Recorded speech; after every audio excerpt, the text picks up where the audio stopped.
Je suis heureux d'accueillir mes deux invités pour un débat. Vous allez voir, souvent les visions sont antagonistes et se confrontent. J'ai tout d'abord à mes côtés Alain de Benoît. Bonjour Alain de Benoît, journaliste, philosophe, animateur de l'émission Les idées à l'endroit. Vous étiez il y a quelques instants en train d'enregistrer avec vos invités dans ce studio un spécial Julius Evola. C'est exact, je ne me suis pas trompé. Tout à fait.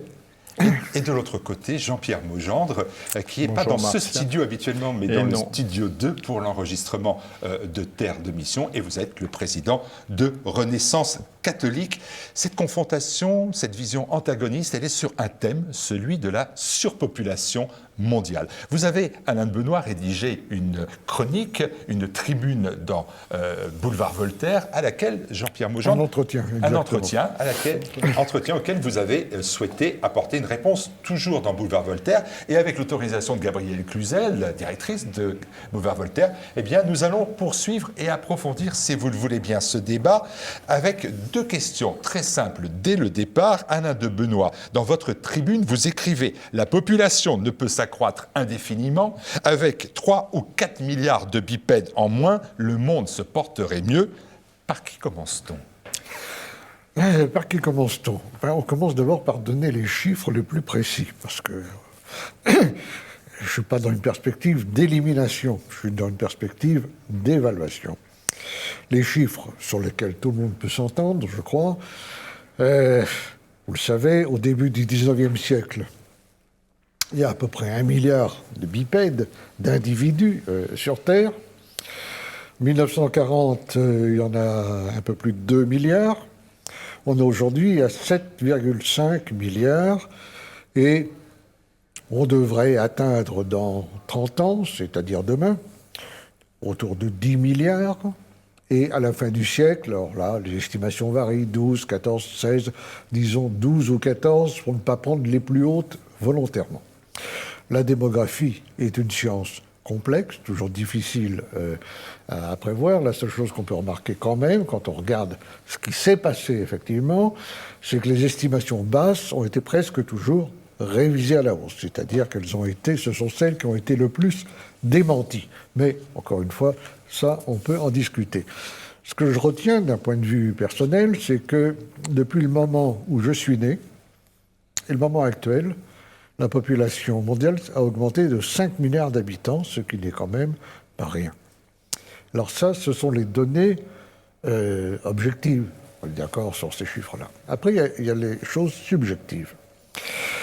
Moi, ce à quoi je suis le plus sensible dans l'existence, c'est à la beauté du monde et à l'habitabilité de la Terre. Quand je dis habiter, je prends le terme, non pas au sens le plus courant, mais dans le sens que lui donne Heidegger dans ses écrits. Habiter, c'est pas seulement être logé, c'est pas seulement vivre, c'est occuper un lien qui fait un lieu qui fait lien, c'est-à-dire un lieu où l'on peut projeter une expérience personnelle et réaliser une singularité.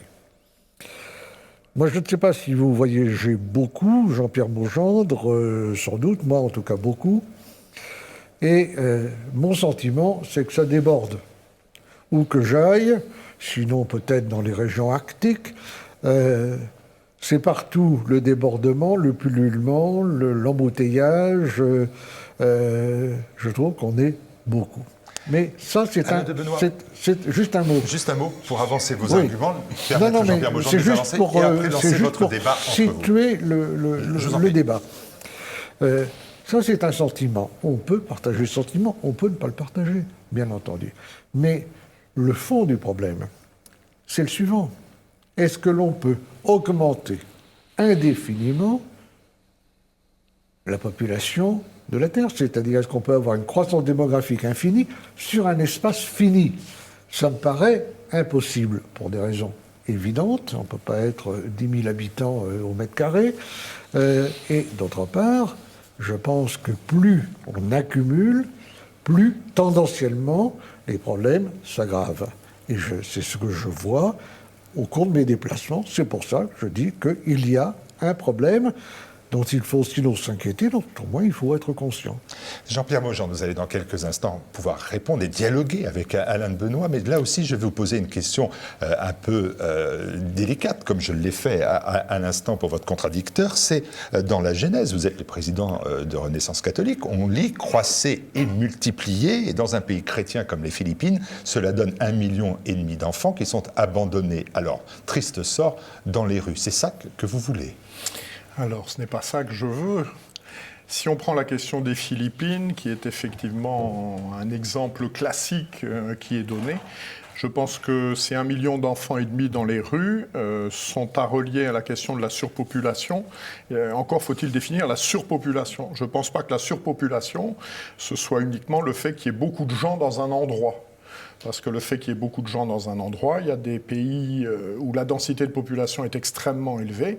Je pense aux Pays-Bas, je pense aux pays d'Europe occidentale, c'est le cas du Luxembourg, etc. Des pays à très forte densité, où il fait bon vivre, où il n'y a pas ces phénomènes de misère que vous évoquez. Je crois que dans un certain nombre de cas, une population nombreuse, elle vient aggraver un phénomène, mais un phénomène plus important. Si on prend le cas des Philippines, je ne suis pas allé aux Philippines, mais j'ai échangé avec quelqu'un qui y va régulièrement. Les 3 raisons majeures, je pense, du sous-développement des Philippines, c'est la corruption. Vous ne pouvez rien faire sans payer, tout est de haut en bas, tout est corrompu, ça ne facilite pas l'initiative individuelle. C'est quand même, je crois, il faut le dire un peu, le tempérament des Philippins. Ils ont un tempérament, je dirais, peut-être un peu méridional. C'est toujours mañana, donc il est difficile de faire avancer un pays quand on ne prend pas les choses en main. Et puis le dernier élément, et ça rebondit sur une conviction, je crois, fondamentale, c'est la répartition de la surface utilisable, de la surface agricole, qui en fait est détenue par quelques grands propriétaires qui n'exploitent pas la terre comme elle pourrait l'être. Et ce qui me mène à une conviction de fond, c'est que je crois que la question de la surpopulation, qui est de dire il y a trop de personnes à un endroit pour qu'elles puissent vivre de manière tout à fait raisonnable, paisible, dans de bonnes conditions. Je pense que plus que la densité de la population, c'est le système social qui induit qu'on peut vivre paisiblement avec 500 habitants au kilomètre carré aux Pays-Bas, et qu'il y a des pays misérables où la densité de population est beaucoup plus faible. On peut penser au Congo, on peut penser au Niger. Le problème, me semble-t-il, il est plus social que vraiment lié au nombre de personnes sur une surface donnée. Est-ce que cet argument-là vous convainc? Non, il ne me convainc pas pour une raison simple, c'est que je partage tout à fait l'opinion de Jean-Pierre Maujean là-dessus. Il est clair, je veux dire, c'est pas un argument, je veux dire par là, ça enfonce un peu des portes ouvertes. C'est un constat. C'est un constat. Il est absolument clair que ce n'est pas mécanique. Ça ne veut pas dire qu'un pays d'autant moins développé, pour prendre un terme que j'aime pas beaucoup, qu'il est d'autant moins peuplé. Je vais aller dans l'autre sens en vous donnant un exemple. La Corée du Sud, nettement plus peuplée que la Corée du Nord, mais elle est dans un état qui est incontestablement meilleur. Bon, tout ça, c'est évident. Il est évident que la bonne ou la mauvaise gestion, le tempérament éventuellement, les facultés cognitives des habitants, aggrave ou n'aggrave pas le problème, et que, par ailleurs, on en reparlera certainement, la répartition joue également un rôle. Regardez 2 phénomènes très différents, mais qui montrent bien l'aggravation des choses. Le phénomène de l'urbanisation. Vous savez qu'aujourd'hui, la majeure partie de la population mondiale vit dans des villes ou des mégalopoles, dont 1 milliard qui vit dans des bidonvilles. 1 milliard d'individus aujourd'hui dans le monde vivent dans des bidonvilles. À un autre bout, vous avez le phénomène du tourisme de masse.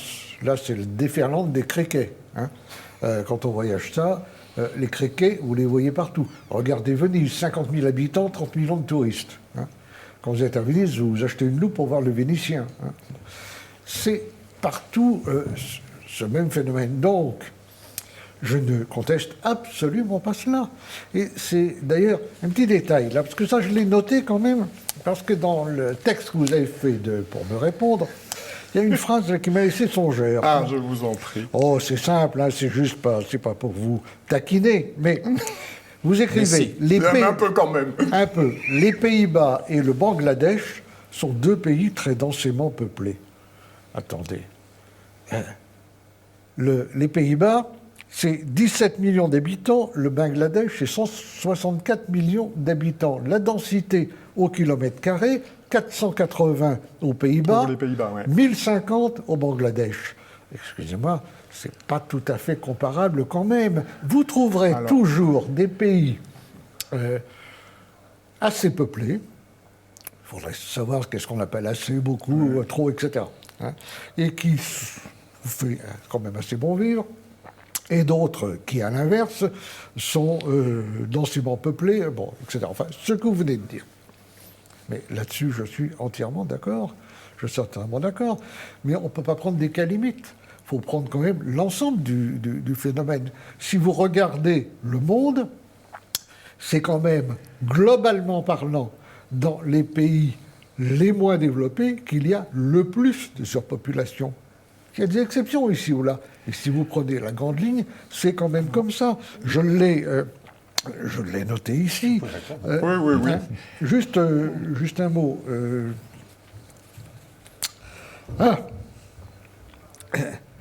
C'est dans les 47 pays les moins développés que le taux de croissance démographique est actuellement le plus élevé. J'ajoute que lorsqu'on fait des enquêtes sur le bonheur, là où on aurait plaisir à lire, c'est généralement dans les pays qui sont les moins peuplés que les gens préfèrent vivre.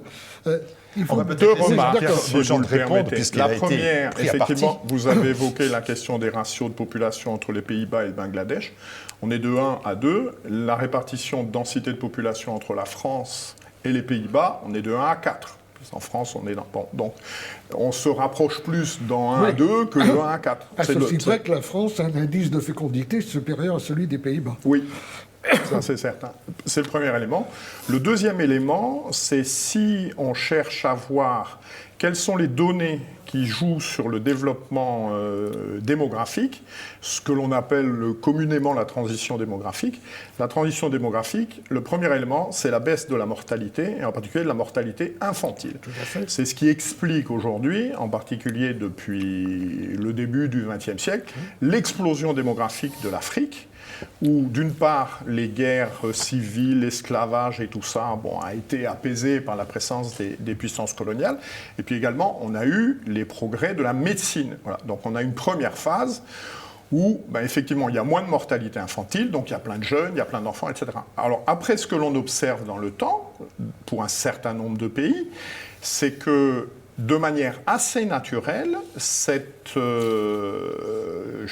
développement démographique lié à la natalité se tasse pour une raison simple. On le voit en particulier dans un pays comme l'Iran. C'est que quand la population, si le pays arrive à se développer, il y a plus de gens à faire des études. Les gens se marient plus tard. Voilà, c'est pas la même chose pour une femme d'avoir son premier enfant à 14 ans ou de l'avoir à 27 ou 28 ans. C'est quelque chose qui est très frappant dans un pays comme l'Iran. C'est que la majorité des étudiants en études supérieures, ce sont des femmes. Oui, c'est la même chose. Et donc ça joue. C'est la même chose en Tunisie d'ailleurs. Ça joue de manière, je dirais, un petit peu naturelle. Encore une fois, là-dessus, on est tout à fait d'accord. Non, mais ça va pas être drôle si on est d'accord quasiment tout le temps. Bien sûr, bien sûr. Je trouverai des arguments. Bien sûr que ça va être drôle. On est tous bien conscients que quand on parle de la démographie, on peut en parler globalement. On dit il y a tant d'habitants sur Terre, il y en avait tant, etc. Bon. Après, on regarde, on voit bien que région par région, c'est pas la même chose. Hein. Il y a des endroits où il y a cette transition démographique. Vous avez cité l'Iran, on pourrait citer la Tunisie, qui va un petit peu dans le même sens. Ouais. Il y a des endroits où la progression est forte, d'autres où elle est moyenne, d'autres où elle est faible, puis il y a des endroits où il y a de la dénatalité. Je ne suis pas du tout contre la natalité, là où il y a dénatalité. Hein. Quand on regarde bien les choses de près, on voit que vous avez parlé de l'Afrique. D'ici la fin du siècle, l'Afrique noire subsaharienne va représenter à peu près le tiers de la population mondiale, c'est-à-dire environ 4 milliards. Hein, tout le monde est à peu près d'accord là-dessus. Ça pose quand même un certain nombre de problèmes, évidemment. Vous parlez de la transition démographique. Là, l'Afrique, elle en est encore loin. Mais quand vous parlez de la transition démographique, vous êtes content qu'il y ait cette transition démographique ou vous vous en affligez? C'est ce que je ne parviens pas à comprendre dans votre position. Je vais vous poser la question autrement. Je vais vous poser la question. Je l'observe Mais déjà, non. c'est un fait. Oui, mais c'est très bien. Moi aussi, on est tous là avec nos lunettes, c'est comme l'entomologiste ou l'astronome. Mais j'aimerais bien savoir exactement quelle est votre position. Je comprends bien que vous n'êtes pas d'accord avec moi, c'est très bien, d'ailleurs moi j'adore qu'on ne soit pas d'accord avec moi. Mais est-ce que vous pensez que je suis trop pessimiste, que mon point de vue est prématuré, c'est-à-dire que je pense qu'on est un peu trop, mais que ce n'est pas le cas, qu'on peut encore en prendre... Attendez. Oui, oui. Est-ce que vous êtes un populationniste ou un partisan de la limitation des naissances? Vous pensez que non, la charge, on n'y est pas encore, peut-être qu'on y sera, mais donc mon jugement est seulement un peu hâtif ou prématuré, ou est-ce que vous pensez que plus il y en a, mieux ça vaut, et que par conséquent, toute restriction qu'elle résulte d'une mesure volontaire, pas volontaire, autoritaire de la transition démographique, si vous voulez, est en soi une mauvaise chose. C'est ça que je voudrais savoir. Alors, j'observe deux choses. Oui. La première chose, c'est que vos craintes sont anciennes. C'est-à-dire que la crainte d'une surpopulation, Platon en parle, Aristote en parle, Oui. Tertullien en parle, Oui. Bacon en parle, Oui. Hobbes en parle, Matthius en parle, Margaret Sanger en parle. Voilà. C'est une idée, c'est une conviction, c'est une thèse qui est ancienne et dont l'histoire a montré, au fil des développements successifs, eh bien que les apocalypses qui étaient prévues à chaque fois pour les dizaines, les 50 ans qui venaient, ne se sont pas produites. Voilà, ça, c'est un premier fait. Le deuxième fait aussi, c'est que je crois, enfin, je ne crois pas, j'observe que d'expérience, l'homme, mis dans une situation où il peut développer ses capacités, il trouve des solutions. Deux exemples, deux faits si vous le voulez bien. Entre 1962 et 1972, l'énergie nécessaire pour faire une tonne d'acier a été baissée de 64%. C'est-à-dire que pour produire la même chose, en changeant les techniques, etc., il a fallu beaucoup moins consommer d'énergie, donc quelque part épuiser la planète. Et puis on en a un deuxième exemple, moi que je trouve très révélateur. Il y a 50 ans, la Tamise, c'était l'égout de Londres. Aujourd'hui, il y a des saumons dans la Tamise. C'est-à-dire que quand l'homme le veut, quand il le souhaite, il peut se donner les moyens, indépendamment de l'augmentation de la population, puisque pendant ces périodes, la population a continué à augmenter, de mettre en place des conditions qui vont lui permettre de vivre, je dirais, de manière décente. Je crois à la capacité de l'homme de s'organiser pour vivre décemment, même s'il y a sensiblement plus de population qu'aujourd'hui. Sensiblement, ça ne veut rien dire. C'est sans fin. Vous pensez qu'on va toujours trouver des solutions, un exemple, quel oui. que soit le nombre. Alors, quel Oui que ou soit non? le nombre, je ne sais pas jusqu'où nous irons. Un chiffre, un exemple pour vous donner un peu ce que cela pourrait représenter. Si on prenait toute la population de la planète et si on la mettait aux États-Unis, on arriverait à la densité de population de l'Île-de-France. Donc la densité de population de l'Île-de-France, elle est importante, mais ça n'est pas non plus invivable. Donc je ne suis pas maître de l'avenir, mais je dis manifestement, il y a de la marge, quoi. Et il y a encore de la marge en essayant, effectivement, de responsabiliser les gens de manière à trouver les moyens de vivre de manière correcte. Alors, Donc ce n'est pas une bombe à retardement, comme vous le pensez. oui, je pense que la bombe, elle est en train d'exploser. Ça, c'est une autre question. Mais j'aurais apporté un sujet très intéressant dont vous venez de parler. Quand vous dites que cette préoccupation est ancienne, Oui. c'est vrai. Elle est effectivement ancienne. Et effectivement, on a annoncé, vous savez, c'est comme les témoins de Jéhovah qui annoncent régulièrement la fin du monde. Moi, je ne suis pas du tout dans ce type de catastrophisme. Mais je sais aussi que ce n'est pas parce qu'on a annoncé plusieurs fois une occurrence négative et que ça ne s'est pas passé, que ça ne se C'est produira Pierre jamais. le loup, il finit Et peut-être voilà, par arriver, voilà. c'est ce que vous nous dites. Et surtout que on pouvait s'inquiéter de la surpopulation à l'époque de l'Empire romain. Je vous rappelle que l'Empire romain, à l'époque de son expansion maximale, c'était grosso modo la population de la France d'aujourd'hui. Ce qui montre d'ailleurs qu'on peut faire de grandes choses avec une population relativement faible. Mais c'est aussi par rapport aux mais autres. oui, Elle est mais faible par rapport aux le autres. problème, c'est que plus on se rapproche du seuil, plus on se rapproche du plein, si vous voulez. C'est comme les ressources naturelles. Il y a 2 siècles, tout le monde pensait que les ressources naturelles étaient à la fois gratuites et illimitées. Aujourd'hui, on sait très bien qu'elles ne sont ni gratuites ni illimitées. Il n'empêche qu'à plusieurs reprises, on a dit, vous allez voir, on va arriver au pic de pétrole, Oui. puis à tel moment, puis on dit, ah ben oui, Au moins 3 fois, oui. il y en a encore. On en a retrouvé. Hein, on en a retrouvé, et puis bon. Très bien, mais il y a forcément, par définition, on parle de choses matérielles, à un moment, il n'y en aura plus. Hein. Donc, plus le temps passe, on se rapproche forcément de ce moment où il n'y aura plus. C'est l'évidence mathématique. Mais je reviens un instant, parce que j'aime beaucoup ce thème que vous avez abordé. Tertullien, Aristote. Effectivement, Aristote, dans sa politique... Dans la politique. Hein, dans la politique, c'est, je crois, livre 4, non, livre 1, chapitre 4, aborde cette question du nombre. Et bien d'autres l'ont été après.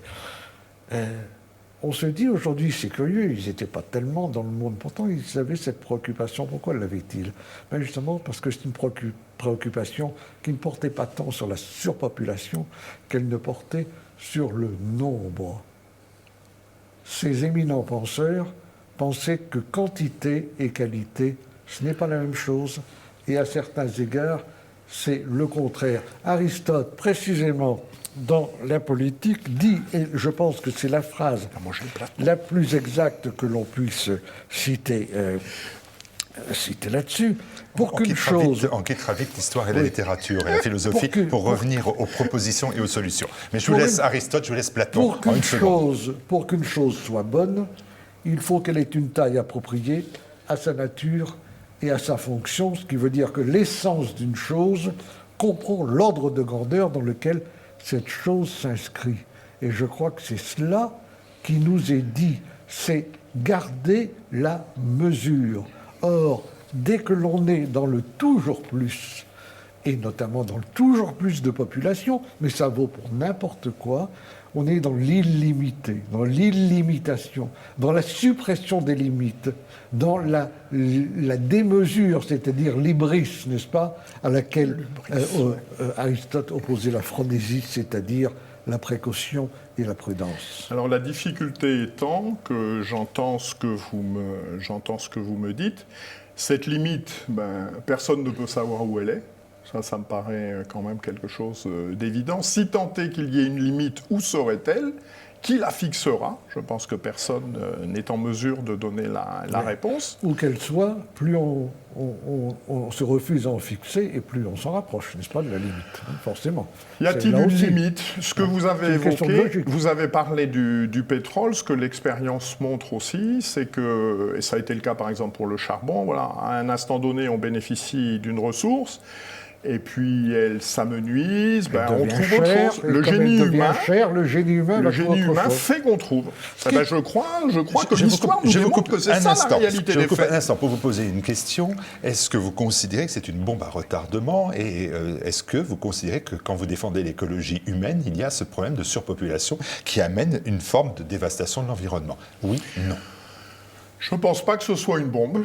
Je pense qu'il existe des lois dans la nature, et que ces lois dans la nature, elles doivent prendre en compte effectivement l'écologie, l'environnement dans lequel nous nous trouvons, et que les faits, la réalité nous montrent que nous sommes encore très loin. Voilà, si tous les pays étaient gérés comme le sont les pays occidentaux, on a parlé tout à l'heure de l'exemple des Pays-Bas, on pourrait aller sans difficulté bien au-delà des 10 milliards de personnes qui nous sont annoncées. Benoît, je vous pose une question différente, mais par oui ou non aussi. Le New York Times, il y a quelques jours, a titré sur un malaise reproductif, sur une crise démographique qui touche aujourd'hui, dit-il, des pays comme en Asie, des pays en Amérique du Sud, des pays occidentaux, et le Courrier international titre la fin des bébés. Est-ce que vous pensez donc qu'on est aussi vraiment sur une bombe à retardement et que c'est inéluctable?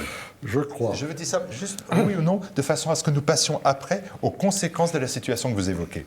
Je crois très profondément qu'il y a un antagonisme de la quantité et de la qualité, ce qui n'est pas une idée nouvelle. Je crois très profondément que lorsqu'un processus ou une croissance est poussée vers l'exponentiel, vers le toujours plus, elle se renverse dans son propre contraire. Que, passé un certain seuil, les systèmes s'autonomisent et échappent à tout phénomène d'emprise. Je voudrais vous parler d'un livre. Vous connaissez peut-être, c'est un auteur catholique. Excellent livre. Olivier Rey, Une question de taille. C'est un livre où Olivier Rey, qui est un auteur merveilleusement intelligent, polytechnicien, mais oui, philosophe, scientifique, nous rappelle les grandes leçons de Ivan Illich et surtout de Léopold Kohr. Léopold Kohr, dans ce livre L'effondrement des nations, qui est paru dans les années 50, disait cette phrase formidable: partout où quelque chose ne va pas, on est dans le trop gros. Toute chose, bien entendu, peut perdre en valeur ou par excès ou par défaut. Dans le cas de la surpopulation, on est plutôt dans l'excès. Mais on grandit, on grossit. Je ne sais pas si vous connaissez, vous êtes allé à Mexico, à Bombay, à Tokyo, etc. Je suis allé à Mexico, bon. Oui. Au Japon, à Tokyo, on va arriver les 40 millions de on gens. a dépassé des 35. On va vers des villes de 40, 50, 60 millions, des bidonvilles de 5, 10, 15 millions de gens. À Tokyo, à Mexico, il y en a. À Tokyo, je ne crois pas qu'il y ait une situation non, de pauvreté. Pas encore. Mais on voit déjà à Tokyo bien d'autres conséquences, c'est-à-dire que les liens socio-organiques se dissolvent, on ne peut pas entasser. Vous disiez tout à l'heure, on pourrait mettre tout le monde... Non, ils se dissolvent aussi, les liens sociaux, pour une raison simple, c'est que la natalité du Japon est en train de s'effondrer, et qu'aujourd'hui, on se retrouve avec des gens, ils sont tout seuls, ils sont plus ou moins mariés, parce que quand la natalité baisse, l'expérience montre qu'il reste toujours plus de garçons qu'il ne reste de filles, et ils ont à charge leurs parents et leurs grands-parents.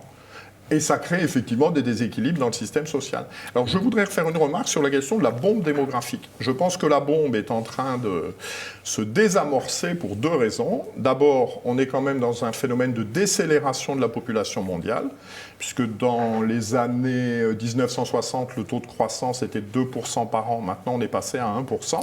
En 1950, il y avait 5 enfants par femme. Aujourd'hui, on est à 2,5. C'est-à-dire 2,5, on est un petit peu au-dessus du seuil de remplacement. Il n'est pas du tout certain que les prospectives que l'on fait, que vous décrivez comme apocalyptiques, seront suivies. Ce n'est pas certain. Ce qui est certain, par contre, c'est que dans le passé, chaque fois qu'on a dit « ça ralentit », vous allez voir, on va vers une situation de plancher, n'est-ce pas? C'est l'inverse qui s'est passé. Donc, le minimum des choses, moi je ne fais pas de prédiction apocalyptique, le maximum des choses dans ce cas-là, c'est un petit peu de prudence. Et puis, je dirais qu'il y a quelque chose de beaucoup plus fondamental, parce qu'on peut, sur des dossiers comme ça, vous avez 10 000 chiffres, j'en ai 10 000, ça ennuie tout le monde. Hein. Au fond, il y a une partie commune, on ne va pas arriver à 20 000 chiffres. Au fond, derrière, il y a une vision de la vie. Je le crois peut-être. Il y a une conception de la société, et une conception de l'homme aussi. Moi, je crois profondément à la mesure. Je crois à l'harmonie dans le monde, dans le cosmos, dans la société. Je crois que la quantité tue l'harmonie. Je ne suis pas pour vivre dans des clapiers. Vous parliez de dire on pourrait mettre toute la population humaine dans le Stade de France ou dans l'île de France, peu importe. Si c'est pour vivre comme des poules élevées en batterie, comme des vaches dans la ferme des 1000 vaches, nourries avec des pilules, des insectes et pourquoi pas demain des cadavres, c'est pas la peine. Moi, je veux des communautés à taille humaine dans lesquelles il puisse y avoir des liens sociaux de type organique. Vous ne pouvez pas matériellement obtenir cela dans des fourmilières. Alors peut-être qu'on peut encore vivre avec encore un peu plus. Tant mieux, c'est déjà dans bien des endroits difficiles, et la moindre des choses, c'est la prudence. Maintenant, il y a un autre sujet fondamentalement différent, qui est que la situation n'est pas la même dans certains endroits de la planète. Nous sommes plutôt en dénatalité en Europe, toute l'Europe, ce que je trouve très inquiétant. Très inquiétant. Mais en Afrique, nous sommes en surnatalité. Par conséquent, remarques. la situation ne peut pas être la même. Vous croyez, et vous avez raison, à l'harmonie, j'espère y croire aussi, et je crois au-delà de ça à la responsabilité de chacun, c'est-à-dire je crois à la responsabilité des personnes, je crois à la responsabilité des institutions politiques, et pour moi, voilà, la responsabilité personnelle de s'organiser et puis d'assumer les conséquences des choix que l'on fait. Je pense qu'une partie du drame, vous le dites à la fin dans votre article, c'était un point d'accord que nous avions entre nous, c'est que pendant très longtemps, les enfants ont été une assurance vieillesse. Oui, bien sûr. C'est-à-dire qu'on avait des enfants parce qu'on devenait plus âgé, ben, il n'y avait qu'eux pour s'occuper de C'est nous. le cas en Afrique noire. Et je crois qu'une des raisons de la dénatalité de l'Europe, indépendamment du matérialisme général, c'est que les enfants ne sont plus une assurance vieillesse. C'est-à-dire que les enfants que vous avez, ils sont, pendant votre vie adulte, à la fois une charge financière, ils vous empêchent d'épargner, et au bout du compte, quand vous êtes à la retraite, d'un point de vue matériel, que vous ayez eu des enfants ou que vous n'en ayez pas eu, c'est quasiment la même chose. Et donc je pense qu'on rejoint là aussi, sur ces questions de natalité, l'impact des mesures sociales, des mesures politiques. Je pense que les mesures telles qu'elles existent aujourd'hui en Europe, elles sont constitutives de la dénatalité qui ronge ce continent. Oui. Alors la dénatalité... Parce qu'il nous reste quelques minutes seulement, Alain Benoît. On va passer 15 secondes et après nous passerons à vos solutions. Bon. Puisque vous avez, l'un parle d'une bombe à retardement, l'autre ne parle pas de bombe à retardement, mais chacun doit avoir une solution pour accompagner le développement de la population mondiale. Bon, 15 secondes pour dire que sur les causes de la natalité, vous savez bien que c'est un problème multifactoriel. Hein. Le matérialisme, tout ça. La dénatalité, elle est engagée depuis très longtemps en Europe. Et le grand problème, au-delà des causes, c'est de voir le contraste entre un continent qui déborde et un continent qui est vide. Je ne crois pas que ce soit aussi simple que les vases communicants. Hein. Automatiquement, le trop-plein va dans le trop-vide. Mais c'est en partie vrai quand même. Et parmi les conséquences, il y a précisément le coup de fouet donné aux migrations qui vont dans ce sens-là et dont nous serons nécessairement les victimes. Donc là aussi, il faut s'inquiéter quant à savoir, vous savez... Dire je crois à la responsabilité des gens, c'est bien, oui, on peut croire, mais ils ne sont pas tous responsables, hein, loin de là, on le sait bien, hein, même quand on y croit, dur comme fer. Alors sur ce sujet-là de la responsabilité, je crois qu'il y a un texte qui est très intéressant, c'est un texte de Margaret Sanger, donc, qui est la fondatrice du planning familial. Elle écrit « Toutes les misères de ce monde sont imputables au fait que l'on permet aux irresponsables, aux ignorants, aux illettrés, et aux pauvres de se reproduire sans que nous ayons la moindre maîtrise de leur fécondité. » Oui. Ça, c'était l'idée dominante dans les social-démocraties scandinaves, dans le monde anglo-saxon, particulièrement en Angleterre et aux États-Unis, à peu près et en Allemagne beaucoup plus tard. Dans les années 1900 à 1920. Margaret Sanger a joué un rôle très important dans ce sens. Je vous signale que Malthus, vous le savez bien, était lui aussi partisan de restreindre la stérilité des pauvres. C'est un autre problème. Préserver les riches. Hein? Pour préserver les riches. Pour préserver les riches. Pour préserver les riches, concrètement, oui, mais il disait pour préserver les intelligents. C'est la base même de l'eugénique, qui est encore un autre problème. Mais qui est un peu lié, tout ça procède de la même conception, d'une certaine manière, du monde et de l'homme. Non. Moi, je ne suis pas... Pour Malthus, un des éléments fondamentaux, c'est la loi de pauvreté. Voilà, la loi de pauvreté qui fait... C'est un peu le revenu universel. Voilà. On donne aux pauvres de l'argent, ils n'ont rien à faire, donc ils font des enfants. Et Malthus dit, tout ça, cette histoire, ça commence à nous coûter très très cher, donc il faut arrêter ça. Ce sont les English Poor Laws de 1834. Je ne suis pas du tout en accord avec Malthus là-dessus. N'oublions pas quand même une chose à propos de Malthus, qui était un prêtre, je vous le signale, il faut quand même le rappeler au passage. Épiscopalien. Anglican. Donc il n'est pas prêtre. Anglican. Il n'est pas prêtre. C'est un ministre anglican. C'était un ministre anglican. Voilà. C'était pas un abominable athée ou bouddhiste, n'est-ce pas? J'ai pas dit ça. Pas plus d'ailleurs que Illich, pas plus que Ellul, pas plus que beaucoup d'autres. si on veut lire d'ailleurs une défense de Malthus, tiens, si, j'en ai vu une là récemment. C'est le livre sur Malthus de Jean-Michel et Jean-Claude Hermance, publié tout récemment par notre ami Philippe Randa, avec une préface de Brigitte Bardot. Mais moi, je ne suis pas un élève de Malthus. Malthus est un homme de son temps, c'est-à-dire de la fin, qui écrit son célèbre livre sur la population 1798, édition 1803, deuxième édition. Édition définitive en 1803-1805. Il défend l'idée, il faut le rappeler, que la population s'étend de façon géométrique et exponentielle, tandis que les ressources s'étendent de manière arithmétique, que tout ça va poser des catastrophes en chaîne. Bien entendu, étant un homme de son temps, il croit quand même que les ressources naturelles sont gratuites et illimitées, ce en quoi il se trompe. Il méconnaît évidemment les gains de productivité qui vont être après lui. Bien, tout cela est sûr. Il ne se préoccupe pas tant du nombre seul. Justement parce que du temps de Malthus, il n'y a jamais qu'un milliard de gens sur la Terre. Aujourd'hui, on va vers 10 milliards. Vous me dites ça se ralentit. Ben oui, ça se ralentit. C'est comme un vaisseau qui va vers un rocher. Alors il peut y aller vite ou il peut y aller doucement. Comme disait Michel Serres, en parlant de ce genre de choses, la théorie du développement du capitalisme vert, c'est comme si on avertissait un capitaine de navire que son navire est en train de se diriger droit sur un rocher et qu'au lieu de changer de cap, ils disent on va ralentir la vitesse. C'est ça que je ne crois pas, c'est le rocher. Vous croyez pas je crois que l'homme, il trouvera toujours un moyen de repousser le rocher. Ça, c'est formidable. Parce que l'expérience passée l'a montré qu'à chaque fois qu'on annonçait l'apocalypse pour demain, ça ne s'est pas produit. On a trouvé des moyens. Donc, ça ne se produira toujours bien. C'est pas une certitude, mais il faut aussi tirer les enseignements de l'histoire. Vous êtes là sur un paralogisme.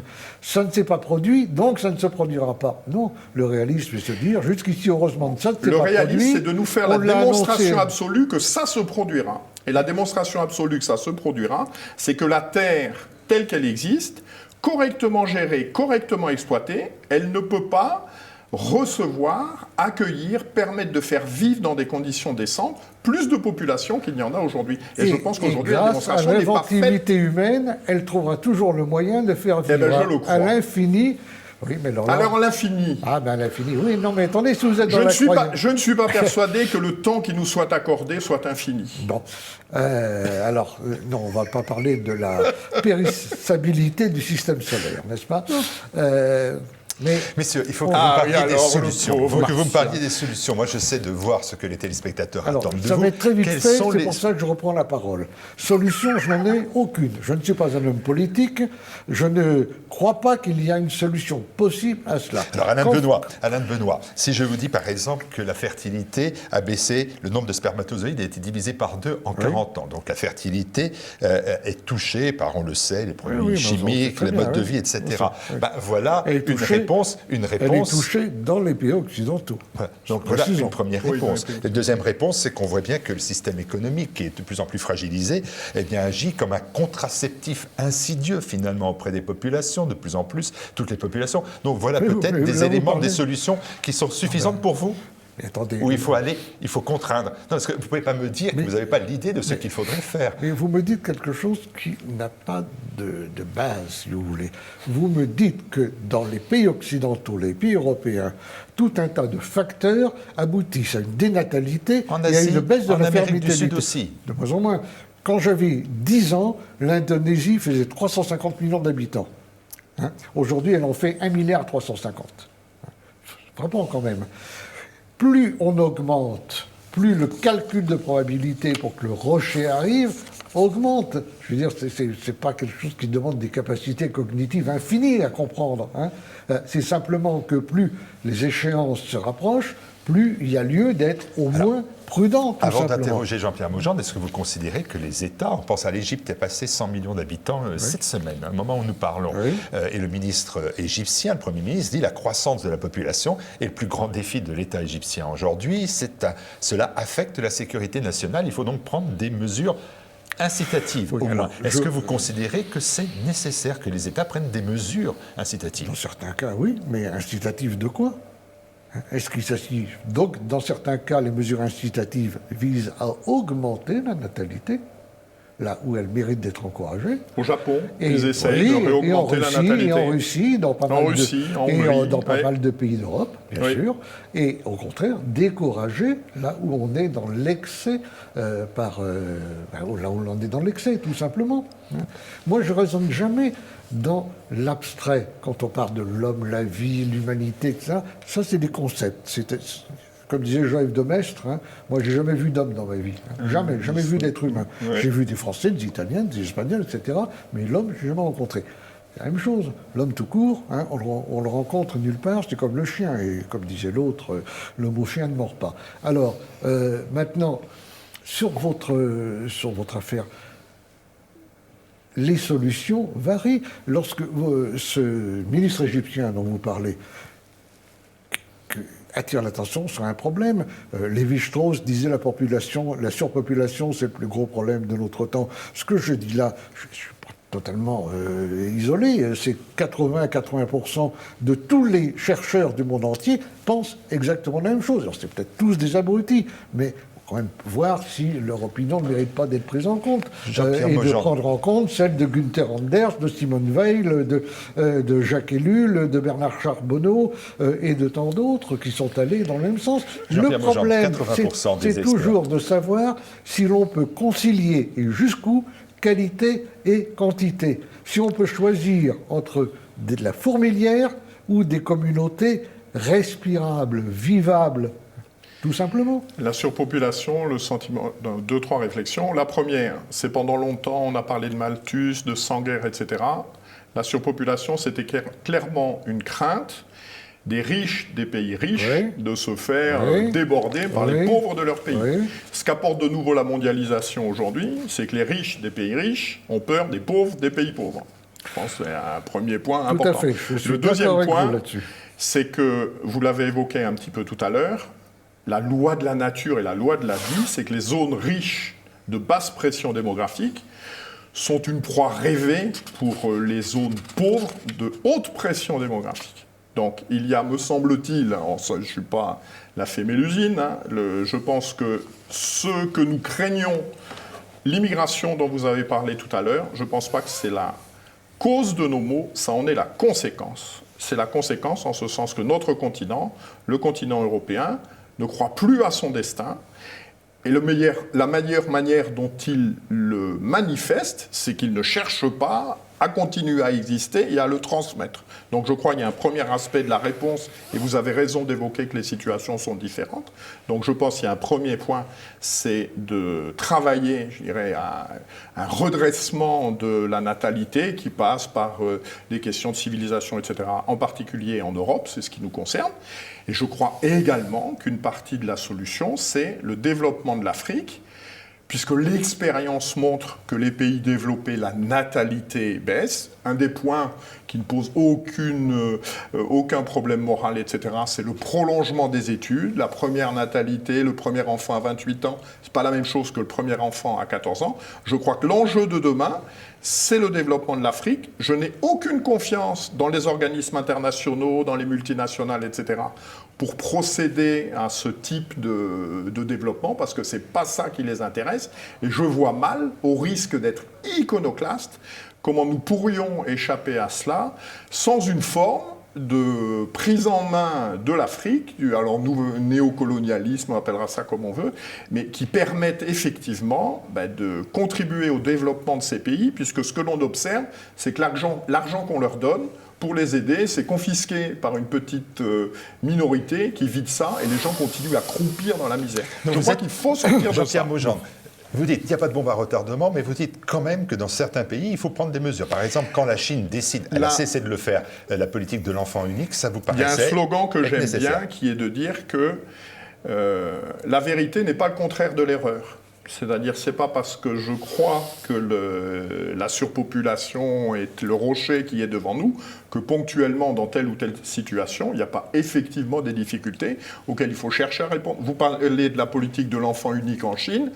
Ben aujourd'hui, ils sont en train de découvrir que c'est un problème, que la pyramide des âges crée des difficultés, qu'il y a plein d'hommes qui ne peuvent pas se marier, parce que comme il y a plus d'hommes que de femmes, il faut aller en chercher, et ils organisent des récupérations de femmes dans tous les pays d'Extrême-Orient.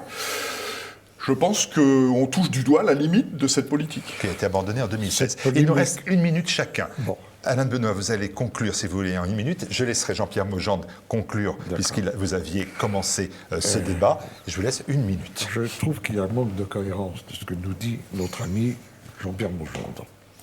Développement de l'Afrique, il n'y aura pas de développement de l'Afrique. Précisément parce qu'il y a surpopulation. Parlez-en avec Bernard Lugan, qui l'a écrit et démontré je ne sais combien de fois. Vous croyez que c'est possible. Vous prônez un néocolonialisme. Finalement, on va les voir. Pour leur dire quoi? Faire moins d'enfants? Ah non, surtout pas. Mais développez-vous. Mais ils ne peuvent pas se développer parce que justement, ils ont trop d'enfants. On est dans un cercle vicieux. Vous êtes dans un phénomène irréaliste, de croyance face à un problème qui se pose de façon de plus en plus aiguë tous les jours, concrètement. Vous me faites penser extraordinaire parce que finalement, vous tenez le même discours que les libéraux.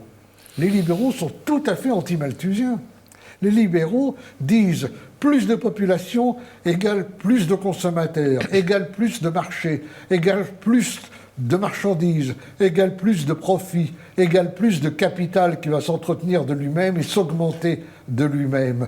Et ils disent comme vous, ah mais l'homme trouvera les solutions, l'homme de toute façon trouve toujours une solution, et jusqu'au moment où on ne la trouvera plus. On parle de principe de précaution, mais dans ce domaine-là, on ne l'applique nullement. Essayons de l'appliquer, sinon on sera réduit à vivre dans la fourmilière. Quand je disais j'ai pas de solution, c'est que moi, d'abord je ne suis pas un homme politique, bien entendu, mais je ne vois pas comment on peut contraindre, dans un sens ou dans un autre, des États dont je respecte par ailleurs la souveraineté. Je souhaite simplement que là où la natalité est très forte, trop forte à mon avis, elle diminue, et que là où elle est trop faible, elle remonte. Et j'ajoute, pour finir, que je ne suis pas de ceux qui veulent que les pays occidentaux disent aux pays du tiers-monde de faire moins d'enfants pour pouvoir maintenir leur mode de vie. Tout au contraire, de même que je suis favorable à la décroissance démographique, je suis favorable à la décroissance économique, absolument, et à la décroissance dans tous les domaines. Ce que je refuse, c'est la logique du toujours plus. Et je pense qu'au toujours plus, la sagesse, c'est de dire à un certain moment, c'est assez. Il vous reste donc maintenant 2 minutes pour conclure. 2 minutes. C'est peut-être le dernier à avoir la parole. Le premier, sur la question de la responsabilité, puisque j'ai employé plusieurs fois ce terme. On peut prendre un exemple d'un certain nombre de pays, je pense de la bande sahélienne, le Mali, etc. La responsabilité, c'est aussi, par rapport à ce que vous venez d'évoquer, voilà, vous organisez votre pays comme vous voulez, après tout, si vous voulez, c'est votre problème. Mais vous l'organisez, vous assumez vos responsabilités, et vos Maliens, vous les gardez. Voilà. Et à ce moment-là, on respecte la souveraineté des nations, mais on n'a pas vocation à payer, entre guillemets, à assumer les conséquences des mauvais choix politiques et sociaux que vous faites. C'est le premier point. Et le deuxième point, je pense qu'il y a un élément qui peut nous aider. En 1962, l'Algérie et Singapour ont le même PIB. Sur les 50 années qui vont suivre, l'Algérie va avoir une très forte augmentation de sa population, mais Singapour aussi. L'un est un pays prospère, l'autre est un pays complètement au bord de la guerre civile. La différence, c'est les systèmes sociaux, c'est le système culturel, c'est la manière dont les gens sont incités à concourir au bien commun et puis à assumer aussi ce que l'on appellerait de manière un peu pompeuse une paternité, une maternité responsable. Le bien commun, ce n'est jamais le nombre et la quantité, c'est la qualité. Merci, messieurs. Voilà. Je me suis aperçu que ces débats présidentiels sont compliqués à organiser, finalement. Merci beaucoup. J'espère vous avoir donné à chacun le temps Nous espérons nécessaire. surtout avoir donné des éléments de réflexion aux Ça va, téléspectateurs. ça peut se poursuivre des heures et des heures, Eh bien, évidemment. vous savez que TV évidemment. Liberté sert à cela. Mais Vous oui, avez bien sûr, aussi, je bien vous le sûr. rappelle, votre propre émission. Vous retrouvera dans Oui, quelques oui, oui. jeudis pour un spécial Julius Evola, mais vous êtes Oui, maître mais chez vous dans votre je ne émission. fais pas d'émission sur la population. Tant pis. Si j'en faisais une, j'inviterais bien sûr notre ami Jean-Pierre Vauban. Quant à parce vous, que vous pouvez j'aime évoquer beaucoup, aussi le mais- dimanche sur Terre de Mission, eh bien ce thème-là. Merci de nous avoir suivis sur TV Liberté sur un sujet qui, voyez, eh bien, a des accords et aussi de très profonds désaccords. On sera amené à en reparler, assurément. Merci.